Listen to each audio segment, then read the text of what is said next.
Hi, everyone. Welcome to Interchange. I'm Dan Jones. Thank you so much for joining us. We have lots to talk about again today. We'll discuss the immigration crisis, of course.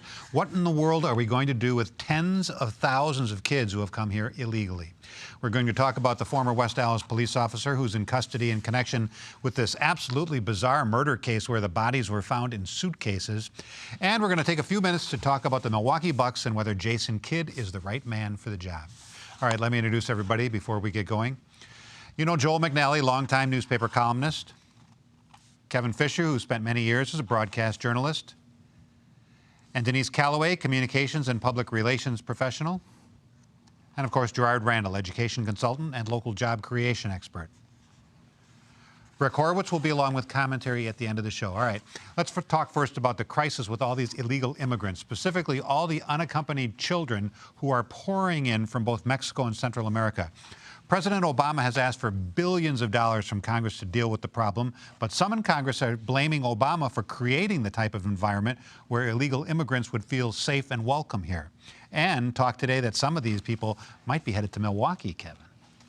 Well, that should be an eye-opener to hear that when a few hours after this show is broadcast tonight, 3 out of 4 African-American children in our own community will go to bed hungry.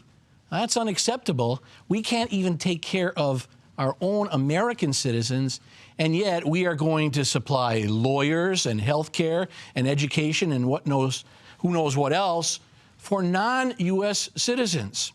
The President of the United States knew about this back in May of 2012 when Governor Rick Perry of Texas wrote him a rather blunt letter saying, look, they're coming in, minors, unaccompanied minors, they're coming in over the borders at an incredible rate. It's the increase of the influx is 90%.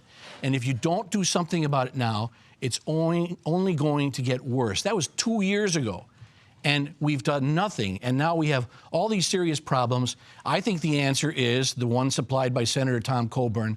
You've got to stop the influx, because once they get here, and they know that once they're here, they're going to stay here. 0.1% of them were deported last year. 0.1%. 3%, less than 3% actually bother to show up for their deportation hearings.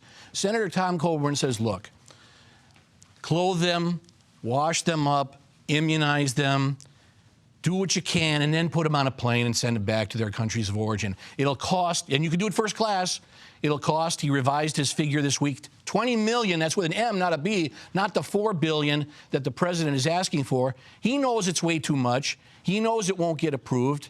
That's his answer. He doesn't care because he doesn't have to face another election. It's very sad, but you have to stop the influx of them. You have to stop them at the border, because once they're in, the problems just exacerbate. Denise, do you think they're here for good? Now that they're here, are they here for good, realistically? Well, I think that we have a process that could actually move the process of determining whether or not people meet the legal eligibility to be allowed to stay in this country. But the reason there's a backlog that people say, as Kevin said, for many, many years, is because Congress made a decision when it decided that it was going to have its version of how to deal with immigration reform, and we can see how effective that's been, that instead of spending the money on immigration judges and immigration centers where when people who are undocumented who come into this country can go through the legal process that we have here, they decided they were going to spend the money on building fences and other things. So right now we've got a problem. We've got a lot of people coming into this country, and Congress has refused to fund the infrastructure that would allow this process to move forward in a timely manner for everyone. You know, it's somehow thought that if you're a 10 or a 12-year-old child and you've made a heroic trek to come to this country, and you're here without your family, you're here without anyone, that you just love to kind of hang around for 4 or 5 years to figure out what's going to happen. There has to be a way to resolve this process, and what the president has put forward is a way that will allow us to do what Congress should have done years ago and didn't do, which was to provide an enforcement and an investigation part of this process, and not just simply building fences, because we've learned that simply building fences does not work. So the system with judges doesn't work, and the system with fences doesn't seem to be working either. Well, that's not true. The two perspectives that I've heard, I tend to agree more with Kevin. Number one, You're a fine number man, one, the border issue is one that could have, if we had addressed the sieves in the border, we could have eliminated much of this problem.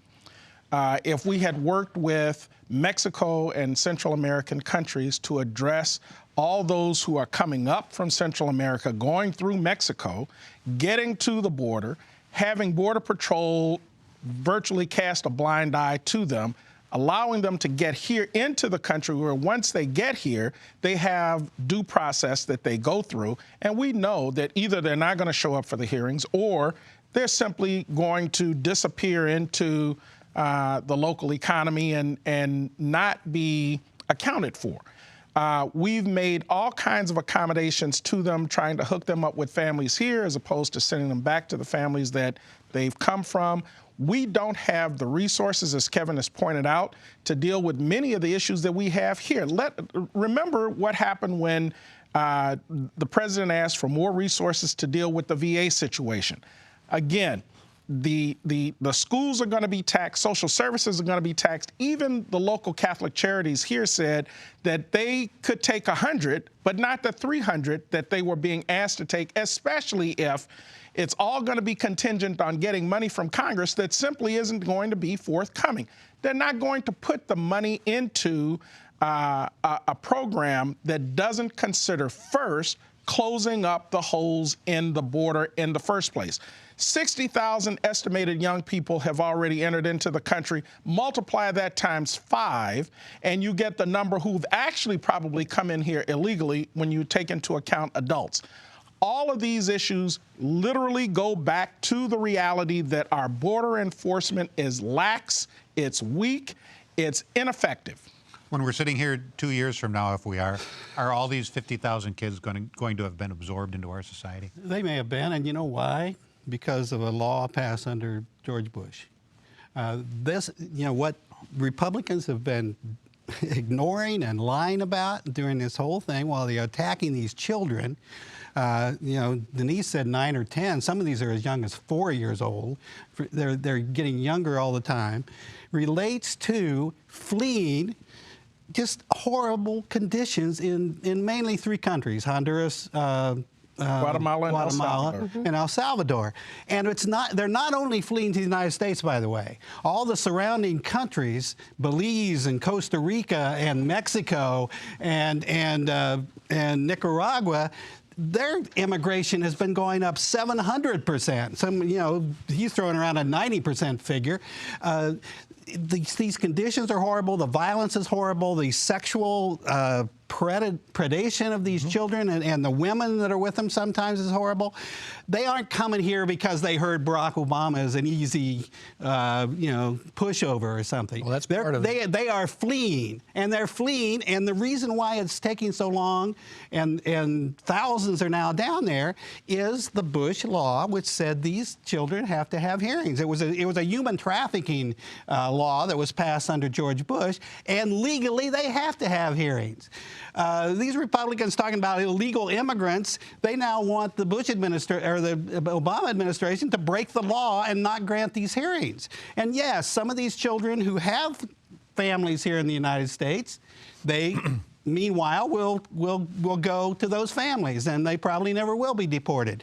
But as a matter of fact, there are now thousands of them there that need food, shelter. They need to have survival skills. They don't need to be piled into prisons on the border. And that's why all the faith community is going down there. That's why a lot of Christian, missions are going down there. That's why even Glenn Beck said he was going to go down there with teddy bears and soccer balls and food for these kids. And the Republicans instead are saying, no, we're not going to do anything. We won't even provide any money for Obama to take care of these kids. And that is just shameful and disgusting, frankly. All right, next topic. The Milwaukee Journal-Sentinel has been doing some great reporting on Steven Zelich, the former West Allis cop now in custody in connection with the murders of 2 women whose bodies were found stuffed in suitcases near Lake Geneva. He left that department years ago, but it certainly seems like there was a boatload of evidence that this guy was trouble many years ago. Prostitutes, stalking women, going into strip joints in his police uniform. Should that department have done more than simply letting him quietly resign? Yes, especially if they knew that this was the kind of character that they were letting go from the force in the first place.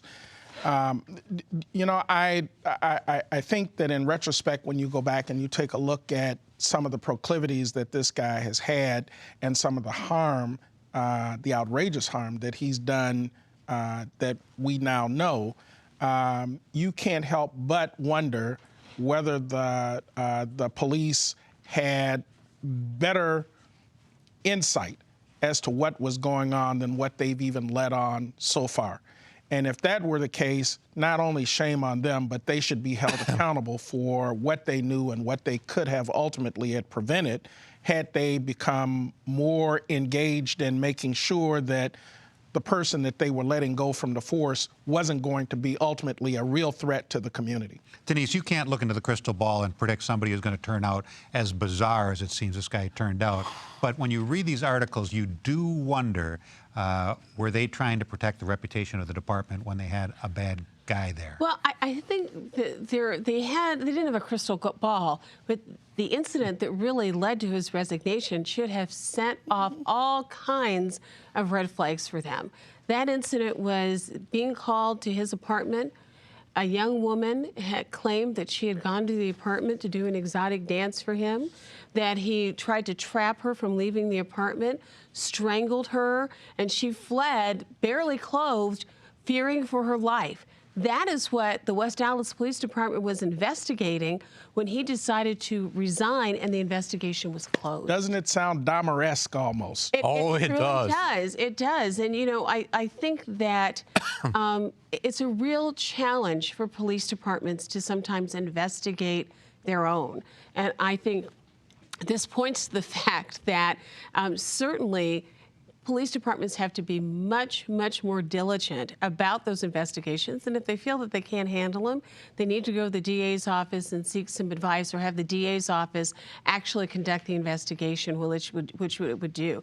But clearly, the West Allis Police Department knew that something had happened in that apartment, something that was not normal. They were investigating it, and they decided when he resigned that the investigation would end. And who knows what could have potentially happened or not happened if that investigation would have been followed through to its conclusion.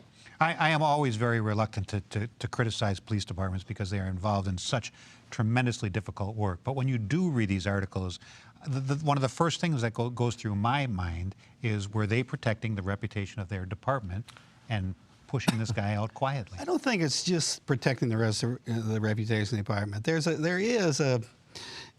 a paranoia within police departments. There's a feeling that, the public out there is always trying to find fault with them, and that if they admit to any problems, that they're just feeding the critics or something like that. And I think it's not just the West Allis Department, it's the Milwaukee Department, it's departments in general. But here's another problem, and I really have to say this. There are police officers I respect and have known all my life, and who are just great individuals who I'm really proud are doing what they're doing. But police departments also attract some undesirable people.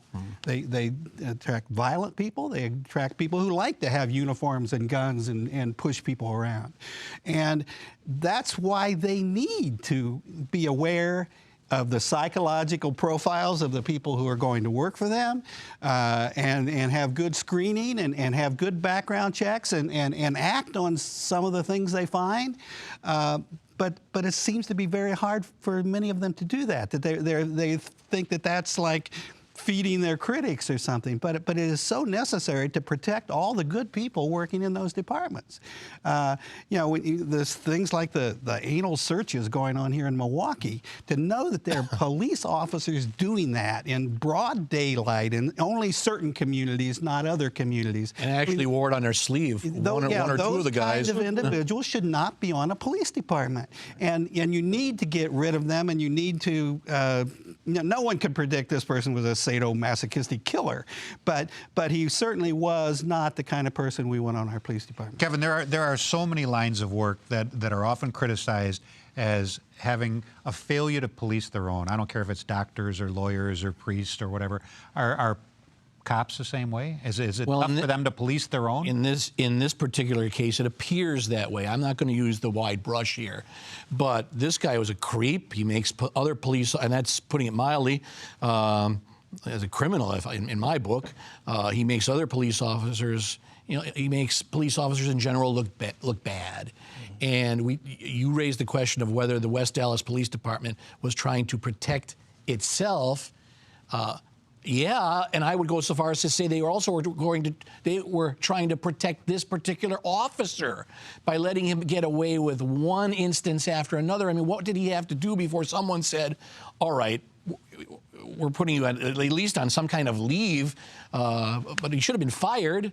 And then to say, well, look, I'll leave as long as you don't punish, as long as you don't try to prosecute me. They should have sent him over to the Milwaukee County District Attorney's Office for prosecution. And at the moment, the other element of this story that's really galling to me is that so far he's only facing, what, 2 counts of hiding a corpse? Mm-hmm. He should be facing, I think, murder charges. Right. He will be. Well, what's taken so long? Well, it's other jurisdictions jurisdictions, and we're dealing with someone who is a trained police officer who perhaps has a little more knowledge than the average person would on how to cover his tracks in terms of covering these crimes. I mean, he even had his attorney saying, well, you really shouldn't try to charge him with hiding corpses because he put the suitcases out there where somebody would find him. I'm like, really?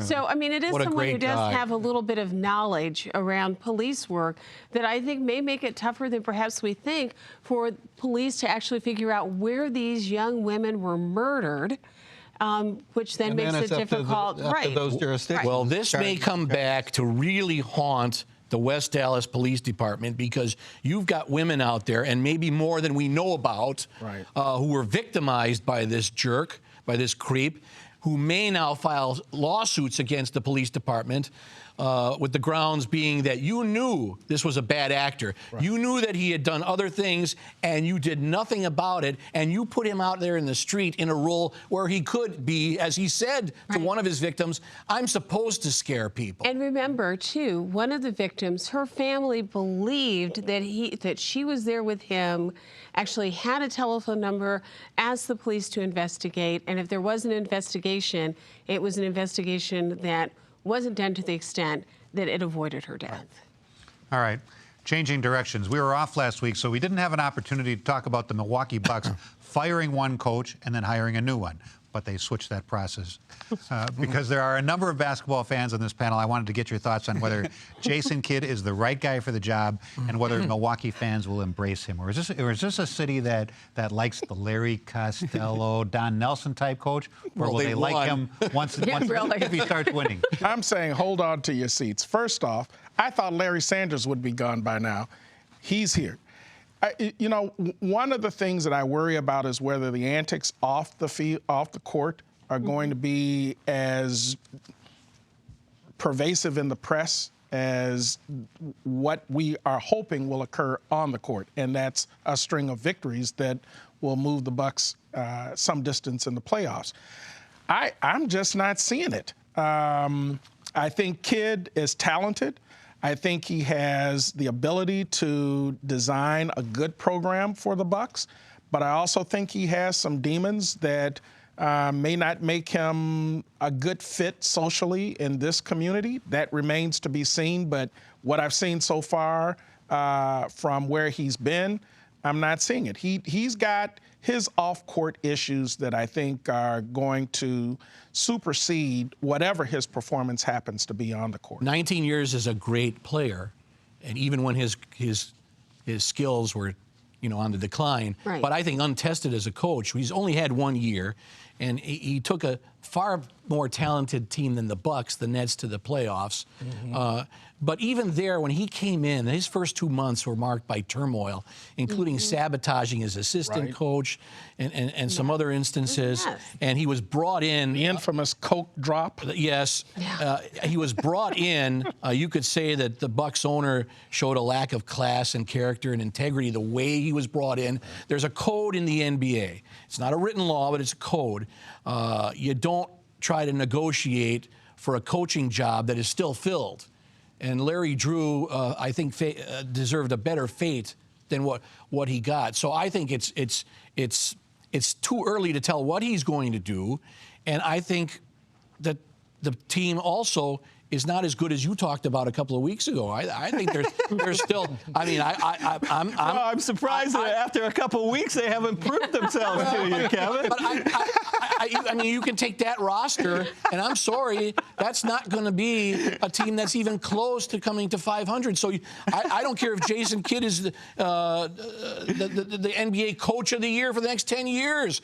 Unless you have the horses on the court, you're not going anywhere. You won't be. I agree, you won't. Immaturity is the hallmark. These guys are super talented, but super young. Of course they're super young. And as a matter of fact, a young team having a Hall of Fame player who absolutely everyone admits is one of the greatest players brings more excitement to the town. The kind of backbiting and gossipy junk about Jason Kidd that the sports pages were using, it just really turned me off. I mean, truthfully, the owners can bring in whoever they want as a coach, okay? And the fact that they brought in a great player who, yes, he has only had 1 year of coaching, a very successful year, a winning record in his first year of coaching, okay?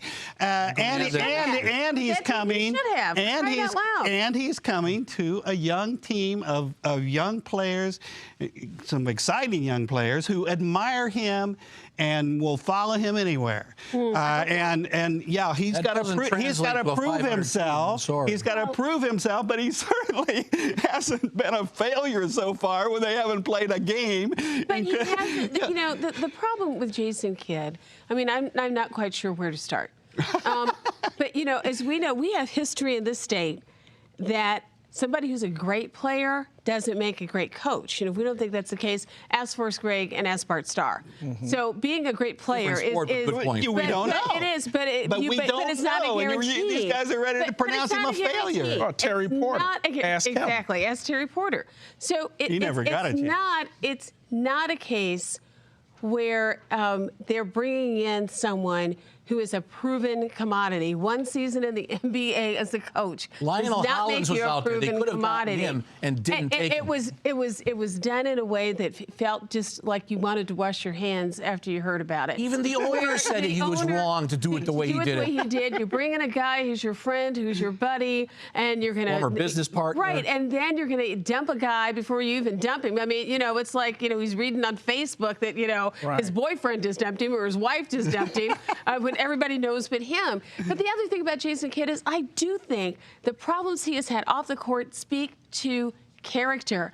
And which is a big deal in this community. A fine character is not only important in this community. You know what it also speaks to is an aggressive, hard-driving guy. It also makes a difference because, as you pointed out, this is a young team. Right. Your character or lack thereof makes a big difference in how these young men look at you and how you have the ability to guide. My issue with this team was that they are young. They are, for the most part, immature. They've even got some seasoned players on that. Again, Larry Sanders, immature. And if he's going to be their leader, he's going to have to demonstrate more than what he's shown by way of maturity. Jason's good behavior shows that what Larry did was just fine. Yeah.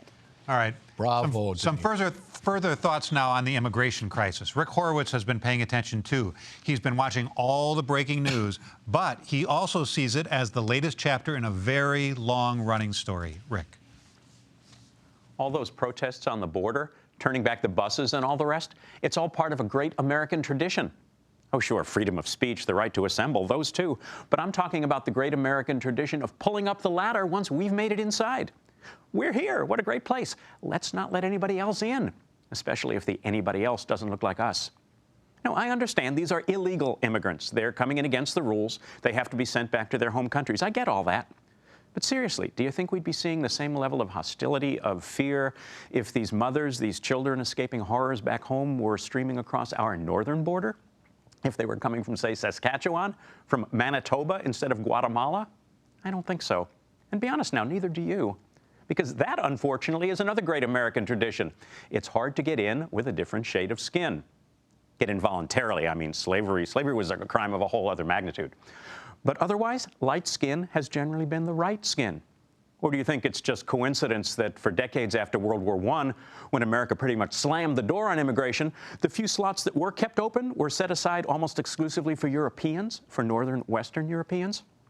See, sometimes even the law can discriminate, which is good to remember when we're tempted to use the word illegal as a noun. Here's the other thing, though. If you know even a little bit of your history, you probably remember when we were the outsiders, the swarthy ones, the mongrels, olive-skinned or curly-haired or hook-nosed, wearing strange clothes, speaking in strange tongues, spreading disease, ruining paradise. I'm talking about the Italians and the Greeks, the Irish, the Chinese, Russian Jews, Polish Jews. This was long before the Cubans came, mind you, and the Dominicans, long before the Vietnamese and the Sudanese, the Nigerians and the Hondurans. We were outsiders too, many of us. We struggled to climb that ladder too, to be part of that glorious American experiment. So these newest immigrants, take another look. Where they are is where we were. Well, thanks, Rick, and thank you so very much for watching. Enjoy the rest of your weekend.